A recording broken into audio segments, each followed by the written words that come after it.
Ela estava na nossa cozinha iluminada pelo pôr do sol de Lisboa, entregou-me o cartão de um advogado implacável e avisou que, a partir daquele momento, a minha vida seria um inferno. O que ela não sabia era que eu já tinha descoberto o seu maior e mais sujo segredo. Ela estava na nossa cozinha iluminada pelo pôr do sol de Lisboa, entregou-me o cartão de um advogado de topo e avisou que só falaria através dele. O meu nome é Tiago. Tenho 38 anos, e até aquela terça-feira de outono, a minha vida parecia um relógio perfeitamente afinado. Eu e a minha mulher, a Carolina, construímos não apenas um casamento longo e estável de 15 anos, mas um verdadeiro legado cultural. Geríamos uma fundação de arte maravilhosa no coração de Lisboa, criada para apoiar jovens talentos e programas educativos. Tínhamos um apartamento espaçoso no Chiado, uma belíssima casa de verão em Cascais e um filho incrível de 16 anos, o Lucas, que estava prestes a entrar na universidade. Eu dedicava a minha vida a analisar mercados financeiros complexos, e ela era a face pública e o coração da nossa filantropia. Cheguei à casa mais cedo nesse dia, trazendo o jantar do restaurante italiano favorito dela, esperando uma noite tranquila em família. Ela nem sequer levantou os olhos do ecrã do telemóvel quando entrei. Estava focada, com o cabelo apanhado de forma severa, exatamente como usava nas reuniões de administração mais tensas. Sem qualquer aviso ou emoção, entregou-me o cartão de visita, pegou na sua mala de marca e saiu pela porta fora. Deixou no ar um rastro de um perfume exótico e caro que eu nunca tinha sentido antes, marcando a sua partida com um clique suave da fechadura. Fiquei ali, paralisado no meio da cozinha, a segurar o saco do jantar enquanto ouvia a música do meu filho a tocar suavemente no andar de cima. A normalidade daqueles sons tornava o momento completamente surreal e assustador. Olhei para o cartão nas minhas mãos. O nome do advogado era temido em toda a cidade. Era o profissional implacável que as pessoas contratavam quando queriam vencer a qualquer custo, o homem que já tinha destruído vários empresários em processos de divórcio cruéis. Mas foi aí que a minha mente analítica entrou em ação e percebi o primeiro grande golpe. Aquele advogado pertencia à mesma firma que tinha acesso a todos os documentos confidenciais da minha própria empresa. A Carolina não queria apenas separar-se. Ela queria aniquilar-me financeiramente e usar os meus segredos corporativos contra mim. O meu instinto de sobrevivência despertou imediatamente. O meu trabalho diário é encontrar padrões ocultos onde os outros veem apenas ruído, e agora o alvo da minha investigação era o meu próprio casamento. Naquela mesma noite sombria, tentei aceder aos documentos partilhados da nossa fundação de arte. O acesso foi totalmente negado. A minha própria mulher tinha alterado as senhas de segurança e bloqueado a minha entrada semanas antes. Não me dei por vencido. Usei os meus conhecimentos para contornar o sistema e aceder aos registros bancários conjuntos. O que encontrei nos extratos fez o meu sangue gelar nas veias.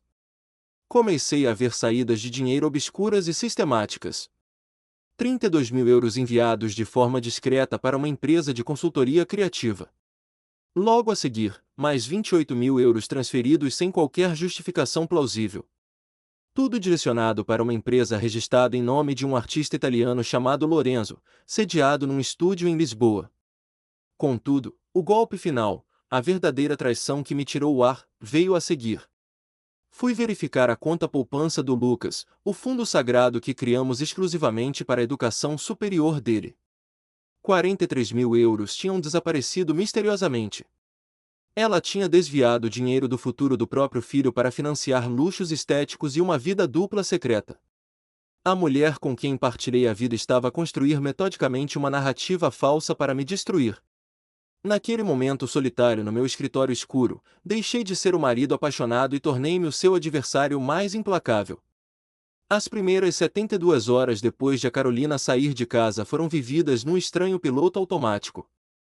Durante o dia, eu mantinha as aparências impecáveis no escritório, gerindo as minhas carteiras de investimento e recebendo chamadas cruciais de clientes no estrangeiro. No exterior, nada parecia ter mudado. Mas à noite, no silêncio sufocante do nosso enorme apartamento no Chiado, a minha verdadeira especialidade entrava em ação. O meu trabalho de vida sempre foi encontrar padrões ocultos onde os outros apenas veem ruído, identificar discrepâncias em relatórios financeiros e perceber quando os números contam uma história completamente diferente das palavras.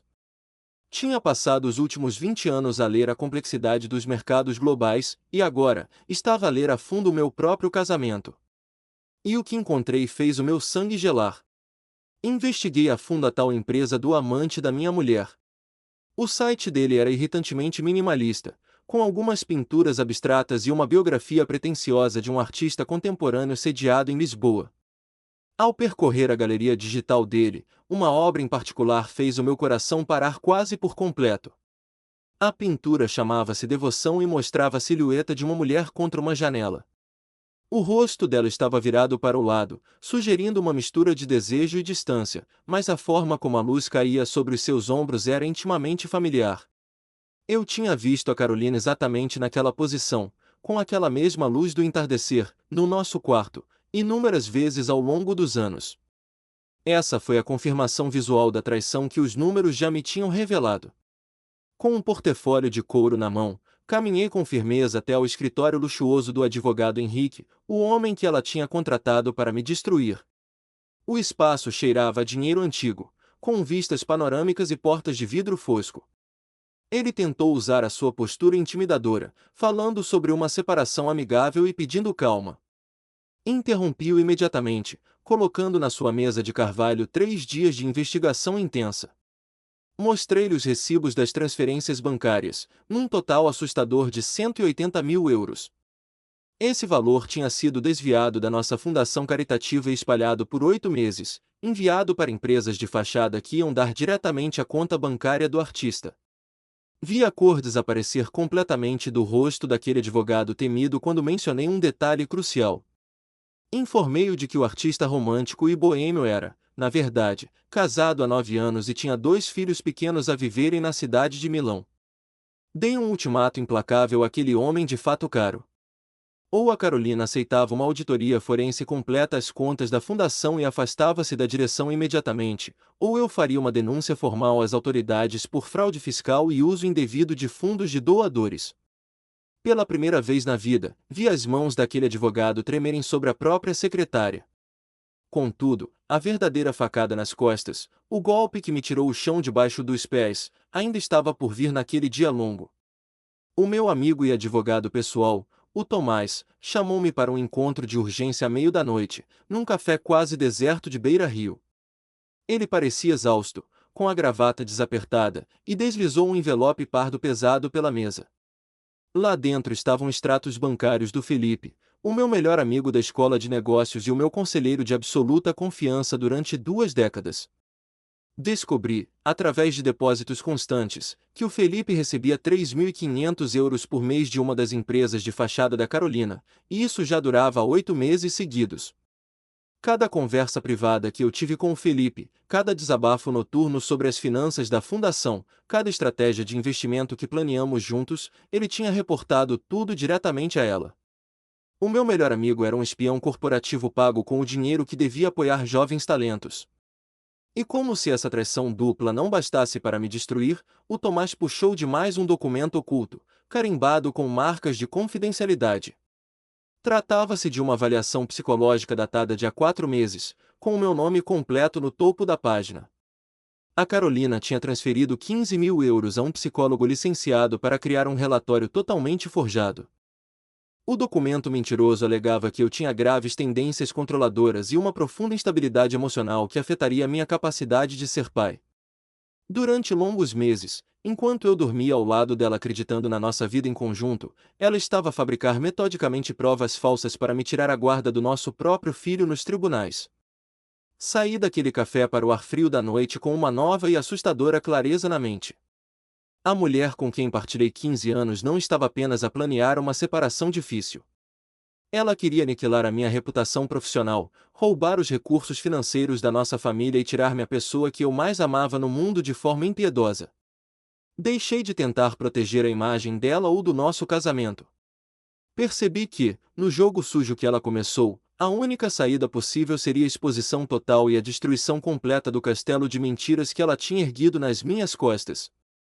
A carta oficial chegou numa manhã cinzenta de novembro, com o timbre inconfundível da autoridade tributária e aduaneira.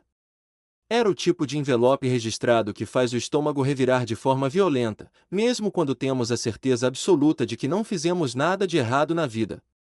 Mas a verdade inegável era que a Carolina tinha feito muito de errado e a conta estava finalmente a chegar. A linguagem do documento era estritamente burocrática, seca e formal, mas a mensagem nas entrelinhas era completamente demolidora para qualquer reputação. A nossa Fundação de Arte, um pilar de prestígio na sociedade de Lisboa, estava sob uma auditoria rigorosa por suspeita de desvio de fundos de doadores e graves violações fiscais. Eu ainda não tinha feito a denúncia ao Ministério Público, guardando essa opção nuclear como um último recurso estratégico, mas alguém o tinha feito por mim e de forma devastadora. Quase em simultâneo, as notícias rebentaram num dos principais canais de televisão nacionais durante o horário nobre. O enorme escândalo de uma prestigiada fundação cultural sob investigação criminal abriu os noticiários, ilustrado com uma fotografia gigante da Carolina e suportado por citações de fontes anônimas sobre transferências financeiras irregulares e esquemas de fraude. A queda das peças de dominó acelerou de forma vertiginosa e incontrolável ao longo dessa semana intensa. Soube pelo meu advogado que a conceituada empresa de consultoria do Filipe o tinha suspendido com efeitos imediatos nessa mesma manhã. Alguém, de forma muito conveniente e silenciosa, tinha enviado aos sócios principais dele cópias irrefutáveis dos extratos bancários que provavam os pagamentos obscuros que a Carolina lhe fazia. O meu antigo melhor amigo estava agora a ser alvo de uma investigação interna implacável e a sua carreira financeira brilhante estava irremediavelmente arruinada. Percebendo que estava a perder o controle de todas as frentes de batalha, a Carolina tentou contactar-me dezenas de vezes, enviando mensagens desesperadas de números desconhecidos, implorando por uma frente unida para salvar as aparências perante a comunicação social. Bloqueei friamente cada um desses números, um por um. Ela estava a entrar em pânico total, a ver a sua imagem perfeitamente curada de líder cultural e visionária filantrópica desintegrar-se em tempo real, mas eu já não era a sua rede de segurança ou o seu marido compreensivo. A reunião de emergência do Conselho de Administração decorreu na chuvosa quarta-feira seguinte, na ampla sala de conferências da nossa fundação. Cheguei 15 minutos mais cedo, vestido com o meu fato mais imponente, carregando uma pasta pesada com todos os documentos necessários para provar a minha total inocência e a culpa absoluta dela. Éramos 7 membros no total em volta daquela mesa de carvalho. A Carolina foi a última pessoa a entrar no espaço, parecendo incrivelmente frágil e muito mais pequena do que eu alguma vez a vira. Já não usava as suas roupas de marca exuberantes nem exibia aquela postura superior, mas sim um vestido preto simples, com cabelo apanhado de forma descuidada e olheiras profundas que a maquilhagem ligeira não conseguia esconder. Ela não teve a coragem de cruzar o olhar comigo nem por um segundo quando tomou o seu lugar habitual. Quando a presidente do conselho me deu a palavra, levantei-me e expus os factos com a precisão e a frieza cirúrgica de um analista de mercados experiente. Expliquei aos diretores estupefatos que, ao longo dos últimos 8 meses, mais de 180 mil euros em fundos caritativos tinham sido transferidos secretamente para empresas de fachada. Distribui cópias claras dos registros das transferências bancárias, dos contratos de arrendamento de um estúdio de luxo no centro de Lisboa e das provas inequívocas de que todo aquele dinheiro ia parar diretamente às mãos do artista italiano Lorenzo. Sublinhei de forma incisiva que essas verbas abundantes, justificadas falsamente nos livros de contas como mera consultoria educativa, serviram única e exclusivamente para financiar a relação pessoal, clandestina e luxuosa da Carolina. O silêncio chocado na sala era ensurdecedor, denso e pesado, mas eu ainda não tinha terminado a minha exposição. Avancei sem hesitações para o golpe final, revelando perante todos que a Carolina tinha retirado furtivamente 43 mil euros do Fundo de Educação Superior do nosso próprio filho.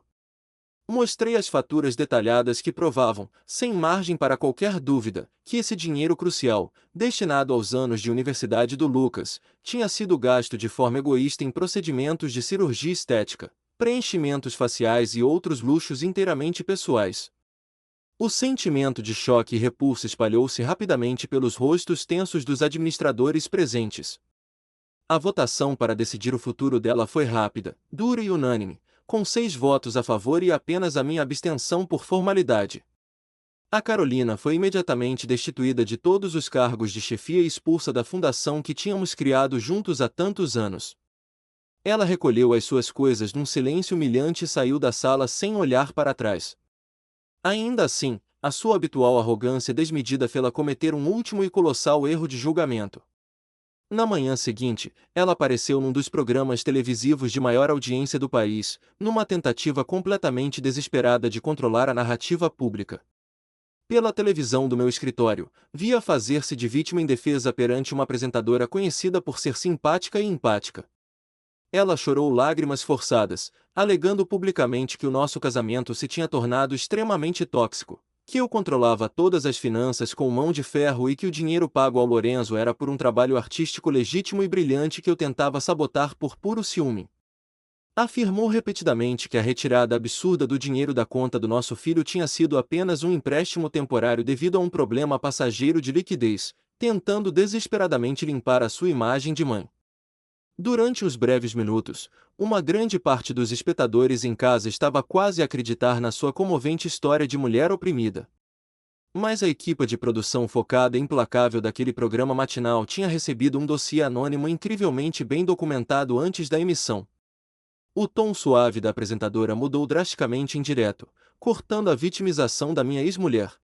Confrontou a Carolina, mostrando para as câmaras os documentos oficiais que provavam que os elevados pagamentos ao artista coincidiam exatamente com as semanas da assinatura do contrato de arrendamento do amplo apartamento que ambos partilhavam em Lisboa.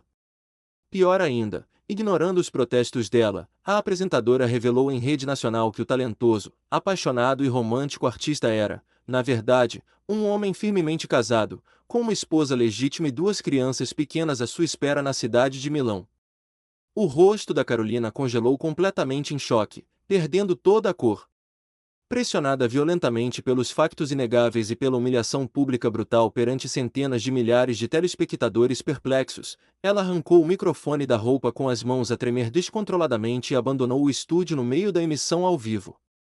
A destruição total e absoluta da vida que ela conhecia ficou concluída escassas horas depois desse desastre televisivo, quando o próprio amante a atirou sem qualquer piedade para debaixo do autocarro. O Lorenzo, ao ver as suas lucrativas exposições nas galerias de arte mais prestigiadas serem canceladas uma após a outra devido ao enorme escândalo, publicou um longo comunicado oficial no seu próprio site. Nesse texto frio, declarava estar profundamente chocado com as alegações de fraude, garantindo veementemente que não tinha qualquer conhecimento das irregularidades financeiras e afirmando que as polêmicas verbas que recebeu foram pagas de extrema boa-fé por serviços normais. Para conseguir salvar os restos da sua própria carreira internacional e tentar fugir à fúria devastadora da sua verdadeira família em Itália, ele abandonou a mulher que tinha arriscado absolutamente tudo por ele. A Carolina estava agora completamente sozinha no mundo, encurralada pela justiça portuguesa, rejeitada por todos os seus aliados de conveniência e abraços com a ruína social que ela própria tinha construído peça por peça. A reunião final para a assinatura do acordo de divórcio ocorreu numa manhã gelada do mês de janeiro, numa sala de conferências que parecia demasiado vasta para as três únicas pessoas presentes. Eu, a Carolina e o mediador nomeado pelo tribunal ocupávamos os lugares muito afastados à volta de uma imponente mesa de vidro no centro financeiro de Lisboa. Os nossos advogados já tinham travado as duras batalhas legais e fechado os detalhes de forma implacável nos bastidores durante as semanas anteriores. Aquele momento servia apenas como a formalidade final, a execução burocrática e silenciosa do fim da nossa história. A Carolina parecia um autêntico fantasma da mulher vibrante e enérgica que eu conhecera. As suas roupas de marca, outrora perfeitamente ajustadas, agora pendiam largas no seu corpo visivelmente emagrecido. O cabelo tinha perdido o brilho e a postura altiva que dominava as exposições de arte desaparecera por completo. Ela não conseguiu levantar os olhos para me encarar uma única vez enquanto o mediador organizava a pesada papelada. A leitura dos termos do acordo soou como a batida seca de um martelo num tribunal silencioso. O primeiro ponto, e sem dúvida o mais importante para mim, era a guarda do nosso filho. Fiquei com a custódia total e exclusiva do Lucas, enquanto a Carolina teria direito apenas a visitas supervisionadas 2 vezes por mês. Ela aceitou essa condição dura de cabeça baixa, perfeitamente ciente de que o relatório psicológico forjado que comprará para me destruir fora a sua própria ruína. Em relação ao vasto patrimônio que construímos ao longo de 15 anos de casamento, o apartamento no Chiado ficava inteiramente em meu nome. A nossa propriedade de verão em Cascais seria colocada à venda e os lucros divididos, fornecendo a liquidez rápida de que ela precisava para pagar aos advogados e não ir parar à cadeia. Além disso, ela renunciava irrevogavelmente a qualquer exigência financeira sobre a minha empresa de investimentos e contas privadas. Contudo, a verdadeira punição, aquela que a faria pagar pelo enorme abuso de confiança, veio no dossiê financeiro. O acordo estipulava a sua demissão imediata, pública e sem indenização de todos os cargos associados à nossa fundação, que eu iria rebatizar e limpar de escândalos. O mediador passou então para o terrível acordo com a autoridade tributária e aduaneira. Para evitar um processo criminal devastador, a Carolina foi obrigada a assinar um compromisso vinculativo de devolução integral dos 184 mil euros desviados dos doadores, acrescidos de multas estatais pesadíssimas. O plano de pagamento rigoroso exigia garantias bancárias estritas que iam asfixiar o seu futuro. As mãos dela tremiam incontrolavelmente enquanto rubricava cada página incriminatória, assinando a sua própria sentença de ruína financeira e o fim do seu estatuto na alta sociedade. O golpe final referia-se ao dinheiro roubado de forma imperdoável ao nosso filho. O mediador detalhou friamente o levantamento não autorizado de 43 mil euros da conta poupança, verba que ela usará para fins estéticos e luxos com o amante italiano. A Carolina concordou em restituir esse valor exato, com todos os juros acumulados, num prazo máximo de 18 meses. Quando o humilhante processo terminou, ela levantou-se muito devagar, apoiando-se na mesa de vidro. Pela primeira vez naquela sala fria, olhou-me diretamente nos olhos e tentou articular um pedido de desculpas trêmulo. Analisei o seu rosto pálido à procura de manipulação, mas só vi exaustão profunda e um arrependimento tardio que já não tinha qualquer utilidade. Mantive um silêncio cortante e uma postura impenetrável.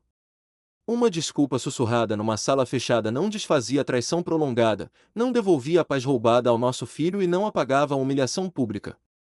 As palavras eram a única coisa que lhe restava na vida, e para mim não valiam absolutamente nada. Ela percebeu rapidamente a minha rejeição muda, encolheu os ombros derrotada, juntou as suas cópias do processo e saiu da sala, fechando a porta de forma definitiva. Fiquei ali sentado sozinho a encarar os documentos selados que marcavam o fim de um casamento de 15 anos. Estranhamente, não senti qualquer triunfo ou alegria de vencedor.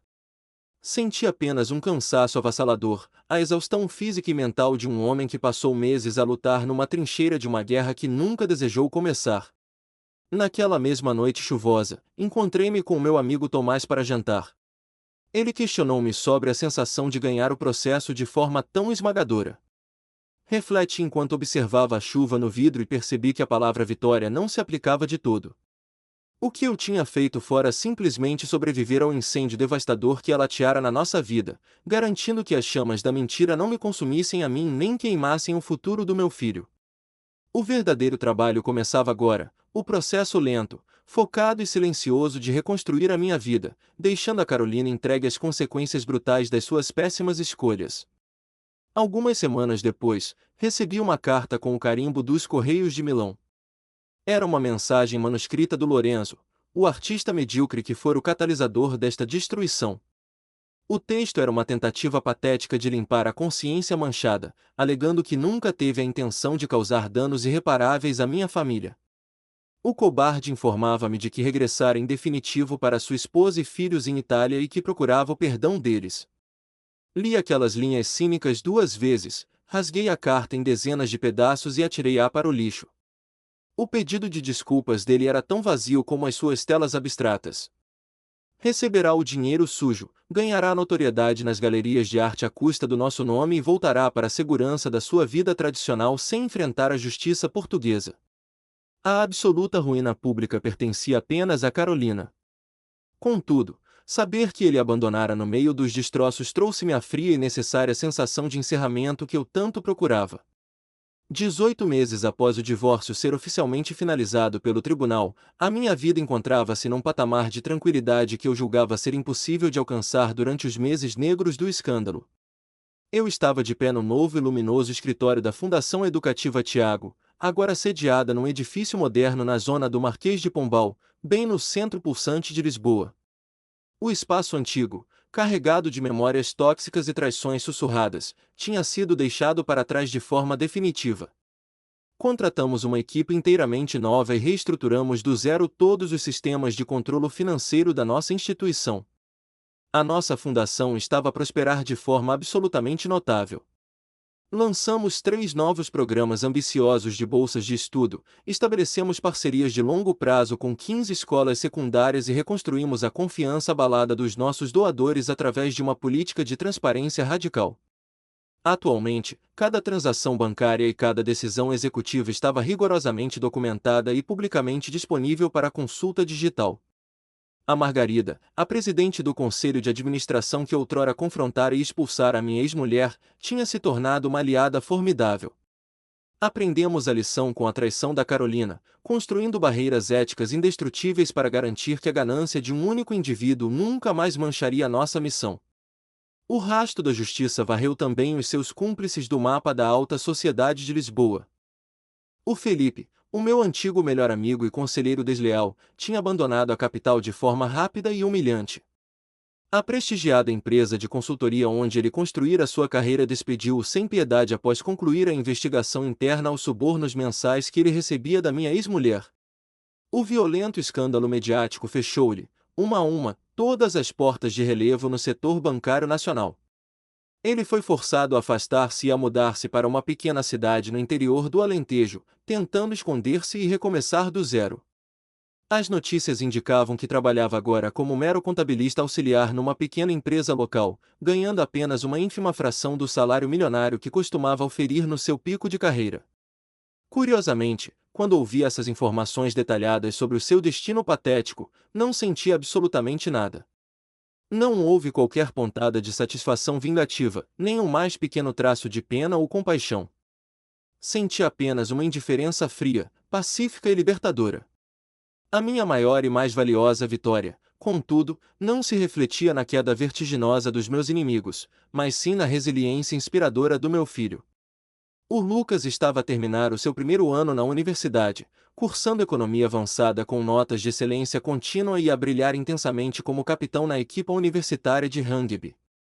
A maturidade surpreendente com que ele lidou com a ruptura da nossa família encheu-me de um orgulho indescritível. Ele mantinha conversas esporádicas e altamente controladas com a mãe para satisfazer estritamente as exigências formais estipuladas pelo Tribunal de Família, mas não havia qualquer réstia de profundidade emocional nessa ligação fraturada. Confessou-me numa noite tranquila que percebia o esforço atual dela para se redimir, mas que continuava a não estar preparado para perdoar pela imensidão das mentiras, e principalmente, pelo roubo cruel do seu próprio fundo de educação superior. Eu sempre lhe transmiti, de forma serena, que o perdão era uma escolha inteiramente dele, um processo íntimo e complexo que ninguém poderia apressar ou forçar. Apoiei sem reservas cada decisão sua, garantindo de forma ativa que ele teria sempre uma base sólida, honesta e inabalável na figura do pai.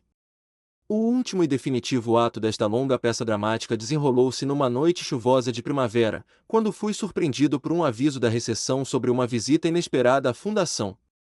Era Carolina, aguardando pacientemente no átrio iluminado, pedindo apenas uns breves minutos da minha atenção. Uma curiosidade invulgarmente serena fez-me concordar em recebê-la sem chamar os seguranças. Sentamo-nos no silêncio do meu gabinete, completamente separados por uma secretária ampla e pesada.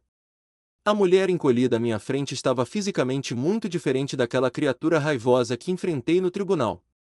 Parecia mais recomposta, vestindo roupas simples, sem a maquilhagem pesada ou as peças de alta costura desenhadas especificamente para intimidar os outros. No entanto, havia uma tristeza profunda, cinzenta e inequivocamente permanente a marcar o fundo escuro dos seus olhos cansados. Sem qualquer encenação teatral, informou-me com uma voz baixa que estava a abandonar a cidade de Lisboa para sempre.